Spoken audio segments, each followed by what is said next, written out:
Hello बच्चों, मैं हूं आपका दोस्त डॉक्टर चंद्रकांत और आप देख रहे हैं Elite Academy YouTube channel and this is the lecture for BSc 4th semester mathematics and unit number 3 and today's topic of lecture is constraints.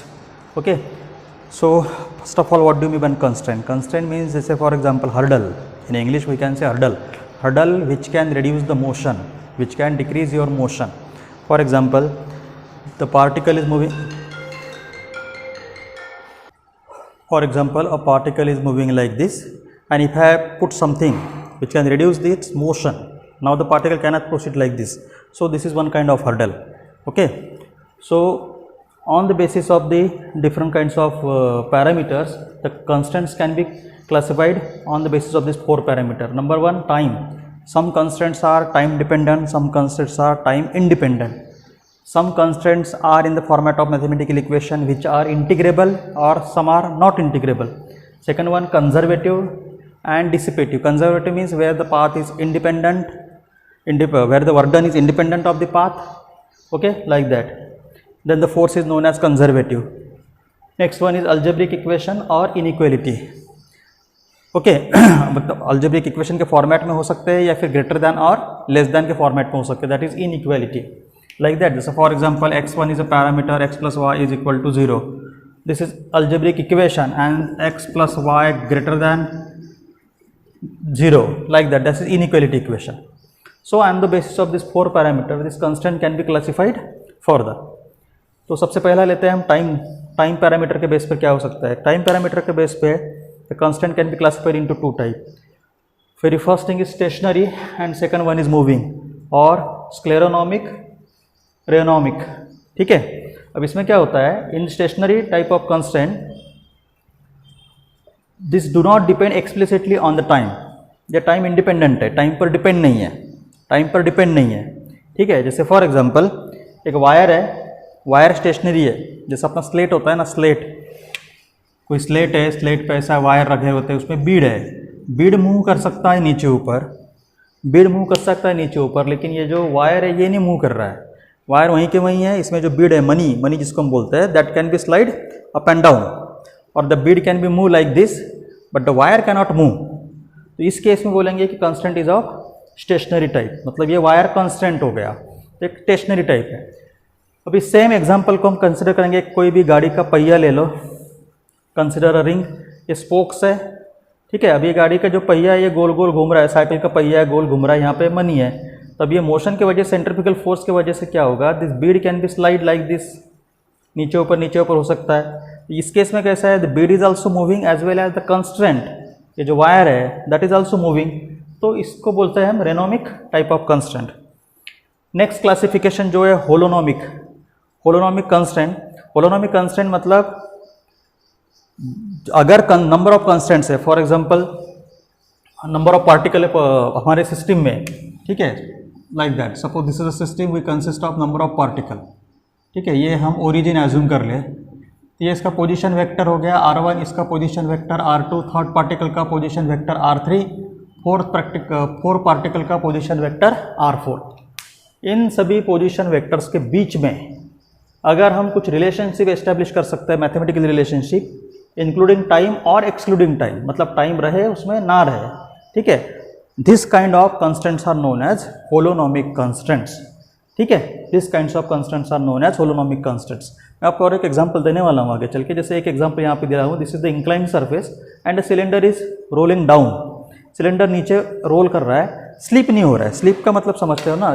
For example this is the cylinder, ऐसा role कर रहा है, ऐसा slip नहीं हो रहा है, role कर रहा है. ठीक है, इस टाइप के कंस्टेंट्स को हम बोलते हैं जहाँ पे एक मैथमेटिकल इक्वेशन हम एस्टेब्लिश कर सकते हैं in the format of position vectors including time और एक्सक्लूडिंग टाइम. नेक्स्ट है non holonomic constant. Non holonomic constant में कैसा है, जैसे ये भी ये पार्टिकल मूव कर रहा है, मैं कुछ उसके सामने रख देता हूँ, ये उसका मोशन इस डायरेक्शन में ब्लॉक हो गया, तो होगा नॉन होलोनोमिक कंस्टेंट, जिसमें मैथमेटिकल इक्वेशंस नहीं बना पाते. ओके, नेक्स्ट है इसके आगे कंजर्वेटिव और डिसिपेटिव. कंजर्वेटिव और डिसिपेटिव टाइप ऑफ कंस्टेंट देखेंगे. एक बार आप इसे देख लो, फिर हम आगे बढ़ते हैं. चलिए नेक्स्ट हम देखते हैं कंजर्वेटिव. कंजर्वेटिव में कैसा है कि forces of constraint do not do any work and total mechanical energy is constraint. जैसे कंजर्वेटिव में work done is independent of the path होता है, ठीक है, तो इसमें जो भी कंस्ट्रेंट्स है वो वर्क डन परफॉर्म नहीं करते। जैसे फॉर एग्जांपल ये pendulum have a rigid support here, so this is one kind of constraint and this is not performing any kind of work done, ठीक है, बराबर। लेंथ कम ज़्यादा किए तो पेंडुलम का मोशन भी कम ज़्यादा होता है, वी ऑल नो दैट। छोटा अगर पेंडुलम का लेंथ है तो उसका टाइम पीरियड भी कम होता है। लंबा पेंडुलम जैसे मंदिर का घंटा, लेंथ ज़्यादा होता है तो टाइम पीरियड भी ज़्यादा होता है, ठीक है।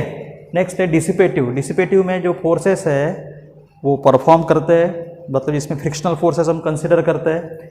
इस वजह से total mechanical energy of the system is not conserve और इज नॉट कांस्टेंट, ठीक है। जिसका एग्जांपल जैसे 2-3 पेंडुलम्स है, अब लेंथ कम ज़्यादा हो गया तो अल्टीमेटली टाइम पीरियड कम ज़्यादा हो जाएगा हर एक का। अगर मोशन में अगर है तो mechanical energy of the system can not be constant. Bilateral में कैसा होता है कि इक्वेशन के फॉर्मेट में, जैसे एक कांस्टेंट x है दूसरा कांस्टेंट y है, दोनों के बीच में सपोज रिलेशन x + y = 3, तो बायलैटरल कांस्टेंट्स हो गए x और y, क्योंकि दोनों के बीच में इक्वलिटी फॉर्मेट में इक्वेशन बन सकता है। अगर इक्वलिटी फॉर्मेट में इक्वेशन नहीं बन सकता, इनइक्वलिटी फॉर्मेट में है, तो फिर वो यूनिलैटरल हम उसको बोल सकते हैं। तो ऐसे बहुत सारे एग्जाम्पल्स हैं। सिंपल पेंडुलम के एग्जाम्पल्स तो इस चैप्टर में पर्टिकुलरली बहुत हम स्टडी करेंगे आगे चल के। अब इसमें देख लो, simple pendulum with rigid support, ये कौन कौन सिस्टम में आ सकता है। सिंपल पेंडुलम, एक सिंगल पेंडुलम मैंने कंसिडर किया हुआ है, यहाँ पे एक सपोर्ट है, सपोज फॉर एग्जांपल कुछ हुक है यहाँ पे, वो बांधा हुआ है सिंपल पेंडुलम, ये है स्ट्रिंग और ये है बॉब। अब इसका सिंपल पेंडुलम का मोशन आपका इस तरीके से होगा। तो ये स्क्लेरोनॉमिक स्टेशनरी, स्क्लेरोनॉमिक मतलब ये पर्टिकुलर एक जगह पे ये कांस्टेंट जो है वायर फिक्स है, आप फिक्स है मतलब ये सपोर्ट फिक्स है आपका, तो ये स्टेशनरी हो गया। ये होलोनॉमिक भी है, मतलब इसको हम इस फॉर्मेट में एक्सप्रेस कर सकते हैं, जो भी जैसे इसका पोजीशन वेक्टर r है, टाइम पीरियड t, इसको हम किसी फॉर्मेट में एक्सप्रेस कर सकते हैं। इस तरीके का इक्वेशन हम बना सकते हैं। बायलैटरल इसका मैथमेटिकल इक्वेशन बनता है इक्वलिटी फॉर्मेट में टाइम पीरियड t का। इस वजह से सिंपल पेंडुलम बायलैटरल भी है और ये कंजर्वेटिव भी है। यहाँ पे total mechanical energy of this particular system is always constant. हम इसका डेरिवेशन ऑलरेडी पढ़ चुके हैं, 12th में हम इसको पढ़ते हैं सिंपल पोर्शन में। अभी वही एग्जांपल है, लेकिन पेंडुलम हमने 4-5 ले लिया है। अब कैसा, length of the pendulum changes होने की वजह से, और अगर ये मोशन में है तो ये रेनोमिक हो गया, होलोनॉमिक हो गया, क्योंकि इसमें भी हम ऐसे मैथमेटिकल इक्वेशंस बना सकते हैं पोजीशंस और टाइम पीरियड के बीच में। बायलैटरल है कि यहाँ भी टाइम पीरियड t का इक्वेशन बनता है। डिसिपेटिव इसलिए है कि यहाँ पे अलग अलग प्रकार के, मतलब अलग अलग लेंथ के पेंडुलम होने की वजह से हम इस पूरे सिस्टम में अगर फ्रिक्शनल फोर्सेस अगर हम कंसिडर कर लेते हैं तो टोटल वर्क डन जो भी हो गया, फिर टोटल मैकेनिकल एनर्जी जो भी होगी वो कांस्टेंट नहीं रहेगी। तो इस तरीके से यह आपका पेंडुलम के एग्जांपल्स, एक single pendulum and multiple pendulum, दो कैटेगरीज में आपको पूछे जा सकते हैं MCQ पैटर्न में, ठीक है। एक बार आप देख लो, ठीक है बच्चों। नेक्स्ट टॉपिक हम देखते हैं degree of freedom. Degree of freedom में कैसा है कि किसी भी पार्टिकल की पोजीशन डिफाइन करने के लिए जितने नंबर ऑफ कोऑर्डिनेट्स हमें लगते हैं उसे बोला जाता है डिग्री ऑफ फ्रीडम। जैसे for example along the x axis है, मैं पार्टिकल को अलॉन्ग द एक्स एक्सिस अगर है तो मैं पार्टिकल का सिर्फ एक ही कोऑर्डिनेट यहाँ पे स्पेसिफाई करके एक्स कोऑर्डिनेट स्पेसिफाई किया तो भी मुझे उसकी पोजीशन पता चल जाएगी। अगर 2 डायमेंशन सिस्टम है तो मुझे 2 कोऑर्डिनेट स्पेसिफाई करना पड़ेगा कि पार्टिकल इस डायरेक्शन में भी मूव कर सकता है, इस डायरेक्शन में मूव कर सकता है। 3 डायमेंशन सिस्टम अगर है तो 3 कोऑर्डिनेट्स आ जाएंगे, x, y, z। तो यहाँ पे डिग्री ऑफ फ्रीडम 1 हो गया, यहाँ पे 2 हो गया, यहाँ पे 3 हो गया। This is what we called degree of freedom, ठीक है, बराबर। नेक्स्ट है जनरल कोऑर्डिनेट। जनरल कोऑर्डिनेट तो हमें पता है, जैसे हम x, y, z ये जो है, जो पार्टिकल की पोजीशन स्पेसिफाई करते हैं, यह है हमारे जनरल कोऑर्डिनेट। अब एक नया कंसेप्ट आने वाला है, that is generalize coordinate. Generalize coordinate में कैसा है कि n नंबर ऑफ क्वांटिटीज जो पोजीशन को स्पेसिफाई करते हैं उसे जनरलाइज कोऑर्डिनेट बोलते हैं। अब मैक्सिमम केसेस में जनरल कोऑर्डिनेट और जनरलाइज कोऑर्डिनेट सेम होता है, लेकिन कुछ पोजीशंस में जनरलाइज कोऑर्डिनेट और जनरल कोऑर्डिनेट हमारे कम ज़्यादा हो सकते हैं। जैसा एक एग्जांपल मैं आपको यहाँ पे देता हूँ, ठीक है। यहाँ पर आपका एग्जांपल दे रहा हूँ। एक सिंगल पेंडुलम है, एक रूम में एक सिंगल पेंडुलम है। मैंने किसी को बोला कि बेटा उस रूम में एक पेंडुलम है, उस पेंडुलम को आप लेके आओ। तो मुझे वहाँ पे एक ही पेंडुलम है, बराबर, तो मुझे लेंथ स्पेसिफाई करने की वहाँ पे ज़रूरत नहीं गिरी, ठीक है, बराबर। लेंथ स्पेसिफाई करने की वहाँ पे ज़रूरत नहीं गिरी। तो उस पर्टिकुलर पेंडुलम की पोजीशन मुझे फाइंड आउट करने के लिए मुझे सिर्फ वहाँ पे उसका एंगल ऑफ स्विंग ही बताना पड़ेगा। ओनली एंगल ऑफ स्विंग से ही मुझे उसकी पोजीशन पता चल जाएगी। ठीक है, बराबर। तो इस केस में हमारा जनरलाइज कोऑर्डिनेट और जनरल कोऑर्डिनेट दोनों सेम हो गया, ठीक है, बराबर थीटा। अब कैसा है, अब अगर वहाँ पे नंबर ऑफ पेंडुलम ज़्यादा अगर है, more than one number of pendulum, ठीक है, बराबर। तो अब इस केस में मुझे लेंथ भी बताना पड़ेगा और एंगल भी बताना पड़ेगा। तो इस केस में जनरल कोऑर्डिनेट यल थीटा हो जाएंगे, जनरलाइज कोऑर्डिनेट भी यल थीटा हो जाएंगे।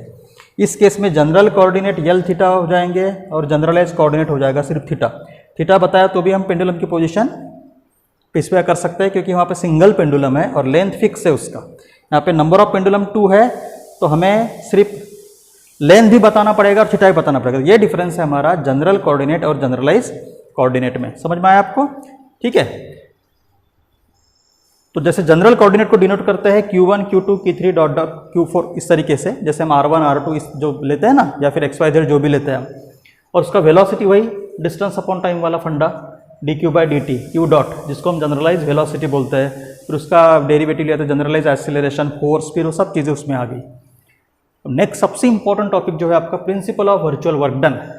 Principle of virtual work done में ऐसा है कि अगर आप सिस्टम में जो कंस्टेंट फोर्स होते थे, मतलब फोर्स ऑफ फ्रिक्शन को अगर आप इग्नोर करते हो तो total virtual work done of a system is equal to 0। समझ में आया? जैसे फॉर एग्जांपल कोई भी सिस्टम अगर है, इस सिस्टम पे नंबर ऑफ एक्सटर्नल फोर्सेस आपके अप्लाइड हो रहे हैं और अंदर का आपने फ्रिक्शनल पार्टिकल के बीच में होने वाला फ्रिक्शन को अगर आपने इग्नोर कर दिया, then total work done by this applied force is always equal to 0। ठीक है, ये ऑलवेज इक्वल टू 0 होने के पीछे एक रीजन है, एक्शन इक्वल टू रिएक्शन है। तो सभी फोर्सेस की टोटल अगर हम करते हैं that is always equal to 0। Next और सबसे इंपॉर्टेंट और लास्ट टॉपिक इस पर्टिकुलर लेक्चर का, डी-एलेम्बर्ट प्रिंसिपल। डी-एलेम्बर्ट प्रिंसिपल क्या बोलता है? डी-एलेम्बर्ट प्रिंसिपल में जैसे मैंने अभी आपको समझा के बताया ये कंडीशन है हमारी इक्विलिब्रियम पोजीशन के लिए कि virtual work done by the applied force is equal to 0। D'Alembert principle में क्या है? डी-एलेम्बर्ट प्रिंसिपल में यह है कि sum of the work done by the applied force and its reverse effective force, मतलब जैसे ये पर्टिकुलर ये एक सिस्टम है, ये अप्लाइड फोर्स हो गया, ठीक है, ये हो गया एक्शन, अप्लाइड फोर्स ये हो गया एक्शन, तो अल्टीमेटली इसका रिएक्शन भी प्रोड्यूस होगा, उस फोर्स को मैं बोलता हूँ P डॉट। ठीक है, तो work done by this applied force and work done by this reverse effective force, ये एक्शन और रिएक्शन दोनों की वर्क डन की टोटल अगर आप करोगे तो that will be equal to 0। यह है आपका D'Alembert principle, the virtual work done on a mechanical system for which the net virtual work of the forces of constant is vanish, मतलब frictional forces ignore करना है, frictional forces 0 है ऐसे consider करके हम इसको कर रहे हैं।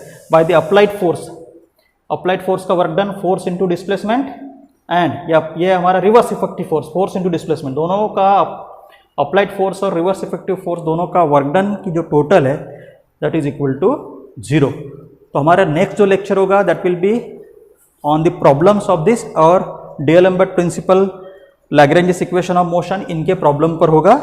ठीक है, that will be the last topic. तो आपको वीडियो कैसे लगा? प्लीज़ लाइक करो, शेयर करो और सब्सक्राइब करना मत भूलना। तब तक के लिए जय हिंद।